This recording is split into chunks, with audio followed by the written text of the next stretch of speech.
Hello, it's Randi Rhodes. Here's a clip from our show, and go to randyrhodes.com for the whole thing and a podcast. Buy a stinking podcast. Mary had a little man. The fault. We believe that all men are created equal. To the magnificent mosaic that is America. From radio beacon to radio beacon. I have a dream. Change has come to America. Knock, knock. Who's there? It's a figment of your imagination. Randi Rhodes Show.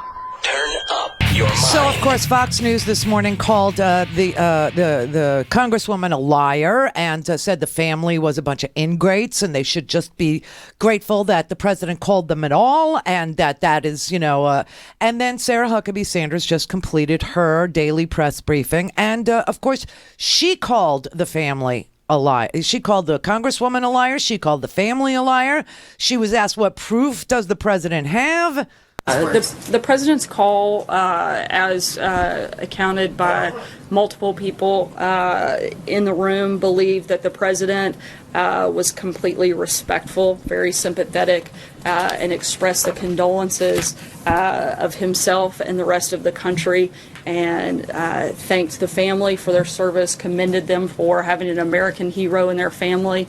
And I don't know how you could take that any other way. He didn't say those words. It was the context.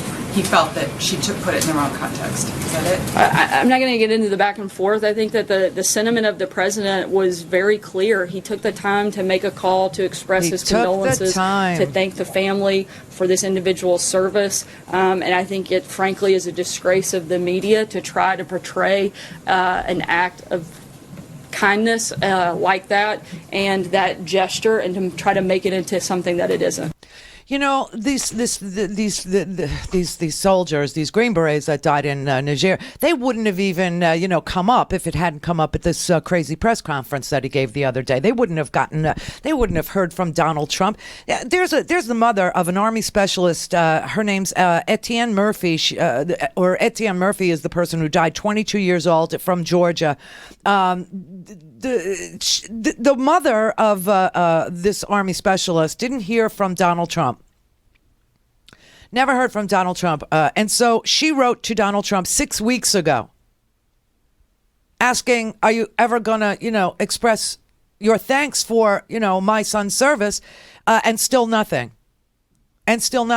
So even when the families beg, Trump doesn't answer them when they come. And she said, the letter she wrote, she said, it wasn't a mean letter. I was telling him I know he's a grandfather, and I told him I'm trying to be here for my grandkids, but some days I don't even want to live. Now, if she wrote a mean letter, Donald Trump would have wrote her back. He would have said, no wonder your son died. He was trying to get away from you. You're a nasty, nasty woman. When Sarah Huckabee Sanders was asked, what proof do you have that this family is lying? What proof do you have? She said, John Kelly. I swear to God. What proof does President Trump have when he says Congresswoman Wilson is not telling the truth? Are there recordings of his phone call with Maisha Johnson? No, but there were several people in the room from the administration that were on the call, including the Chief of Staff, General John Kelly. The president also said that he has called every family of someone who's died. Is that true? The president's made contact and with all of the families that have been presented to him through the White House military office. Not there true. have been families that have since come forward to the Associated Press. The names are in these reports who say they've not actually heard from this White House in any capacity. All of the individuals that the president has been presented with through the proper protocol have been contacted through that process. That's not true. That's not true. This reporter is correct. The Associated Press has reported at least 3 families, and subsequent to that, the Washington Post went and called 13 families. Now, on Trump's watch, we've lost about 25. We've lost 25 that I know of. And so of the 25, 7 families said that they had been contacted. Of the 25, 7 families have said that they've been contacted. I just told you about this woman who said that the Army Casualty Assistance Officer assigned to her family told her a letter would be coming from the White House. Nearly 5 months later, she said no letter has arrived. She said she finally wrote a letter to Trump about 6 weeks ago to tell him she and her husband still suffer from deep, deep grief, but there's been no reply. She said, it wasn't a mean letter. I was telling him, I know he's a grandfather. I told him I'm trying to be here for my grandkids, but some days I just don't want to live. And he still ignored her. And my best advice to her is write him a mean letter. He'll tweet at you. You'll hear from him. Aaron Butler, who was a 27-year-old guardsman, National Guard, the well-regulated militia, from Monticello, Utah. He was killed August 16th in a booby-trapped building in Nangarhar province in Afghanistan. His mother, Laura Butler, and family spokesman Bill Boyle said Trump did not call. They don't want to get into it, so I'll leave them out of it. Whitney Hunter from Raleigh, North Carolina. She was just interviewed on CNN. She also said hasn't heard a word from Donald Trump. Judy Parker, she lost a son, Army Specialist William Evans, 22, in a roadside bomb. She said the first time she saw her younger son cry was in George W. Bush's arms. He took my son, who was just 21, held him and let him cry. Now, remember, when Bush was president, it was the height of the deaths. It was the height of the war. 6,900 Americans have been killed overseas since September 11th, 2001. And, there's a story now that Bush had written to all the bereaved military families and met or spoke with hundreds, if not thousands. Okay, that's according to his spokesman, Freddie Ford. And that's the story about Judy Parker. Another woman told a story about how she was against the war in Iraq. Her son went anyway and died. And she went and yelled at George W. Bush and screamed at him. And, he let her do it. He let her cry. Another one told the story of Obama, how they got, tears all over his suit. But this family and the others that are saying they never heard from Trump, they're the liars. They're the liars. They're the evil ones. They're the fake media. This is fake news. Their sons did. And of course, all anybody wanted to know was what happened to these 4 men. What happened to these soldiers in Niger, these Green Berets in Niger? What were we doing there in the first place? Why were we there? And this has turned into an attack on the families. And Donald Trump is serving up General Kelly's son, who General Kelly wanted to keep very private and close to the vest. Although General Kelly did attend a Gold Star family breakfast, sat at Michelle Obama's table when President Barack Obama was President Barack Obama, and they had a breakfast for Gold Star families, and General Kelly actually attended and sat at Michelle Obama's table.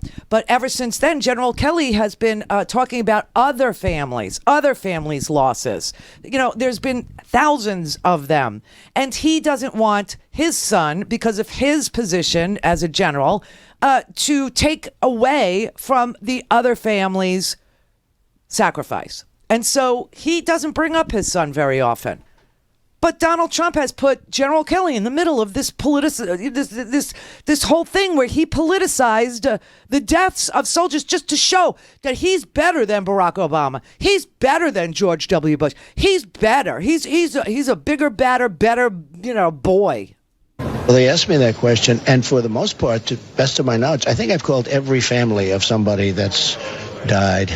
No, you haven't. And it's the hardest call to make, and I said it very loud and clear yesterday. The hardest thing for me to do is do that.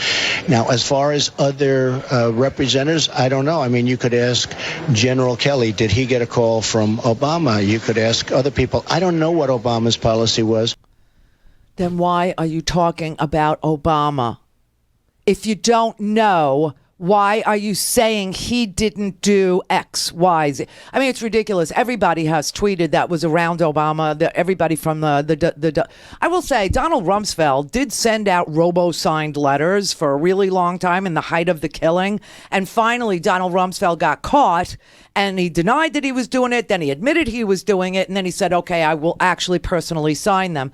That was the contretemps with the Bush administration. But to say that you know something definitively at a press conference, only to backtrack and say that you don't know, it's like so typical of this lying sack of dung. This man can't feel his feelings, and that is why he said what he said to this family. Well, they knew what they signed up for. That is a way of distancing yourself from their grief. This way, you don't have to be part of it.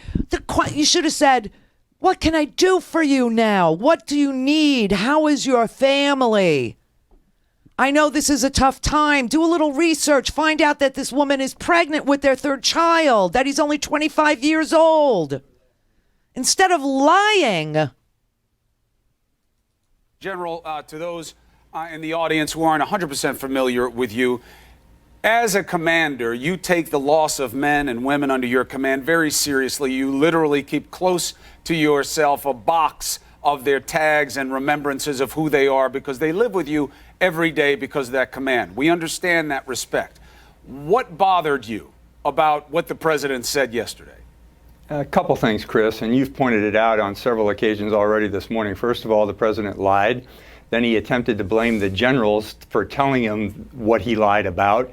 And then the most important thing is he was making excuses for not having made contact after 12 days. All three of those things are not a good look for a commander-in-chief. You asked me to be your military analyst. This is the simplest thing I've analyzed yet. It was just not a good thing for a commander, which the president is, to do the kinds of things he did yesterday. I'd put it in the shameful category, to be honest with you. And I know a lot of my colleagues and peers, both retired and active, felt the same way. You know, it's so interesting that everybody feels the same way. Republicans feel the same way. House members feel the same way. They don't say anything until they're retired. Isn't that something? And now, if General Kelly today said he is disgusted that his son's death has been introduced into politics. Well, you could thank your boss, because it was your boss that was talking to Fox News when he said, why don't you ask General Kelly about his son and whether or not Obama was there for him when his son died? I got to tell you, if General Kelly doesn't resign, I understand, from just everything that you hear that's going on inside the White House, that the president is unraveling, that he's unstable, that people are afraid of him, that he could launch World War III. I get it. I get what people are saying out loud. I get what John McCain says, that this man is a fascist, that he represents all the things that we fought against in World War II. I heard that yesterday. I hear it. He's trying to tell you something before he can't tell you something. That is what John McCain's mission, his last mission in this life is. Okay? Now, the only one there who apparently can babysit this unstable narcissist who cannot feel his feelings because he's dead inside. He's dead inside. Is General Kelly and General Mattis. These two guys, if they don't stand up and say something, they have sullied every star that's on their epaulette. They have sullied the uniform. They are a disgrace. I know it's hard. I know it was very hard for a lot of Vietnam vets to throw their medals away. I get it. I know it was hard for John Kerry to sit there and testify as a Vietnam veteran. How do you ask a man to be the last man to die in a worthless cause? I understand. But McNamara, he said nothing, although he knew that war was unwinnable for years. They said nothing. And we lost 58,000 soldiers. How many people have to be called liars or insignificant or, hey, you knew what you were signing up for. You're a military wife. What did you expect? Of course he was going to get killed. I mean, how many people are going to be insulted? This man, and he says, listen, I'm going to punch back at John McCain because, I fight back. And, it ain't going to be pretty. It ain't going to be pretty. I got news for you. He's not a counterpuncher. He attacks everybody. He is a bully. He starts these fights. He's not responding. He's actually starting these things. This is some happy horse crap. Oh, I'm a counterpuncher. Bull crap. You pick on people who are in no position to take you on. In no position. They're either grieving or they're trying to play their 3 years of professional football, and they sit there and they trashed this family on Fox and Friends. And this is what he watches every morning. Pete, can you believe we're talking about this? Yes, I can, because they will take any line of argument they can against this president. She has been a lock-stock member of the resist movement from day one, and if she gets an opportunity to twist or spin the president's words, even if it's around a dead soldier, they will do it. We saw what they did with the Gold Star father at the convention. We saw how they carried that narrative forward, and they want to question at every turn what he says he's committed to. Let me tell you something about this human penis. Right there. You saw what he did. The Gold Star father. The Gold Star father lost a captain, Captain Humayun Khan. He lost his son. And Donald Trump called his son a terrorist because he didn't like what he said at the Democratic National Convention, which was, please read the Constitution. That's what Khazir Khan. And then he said his wife had nothing to say. I don't know if she was allowed to speak because, she's a Muslim.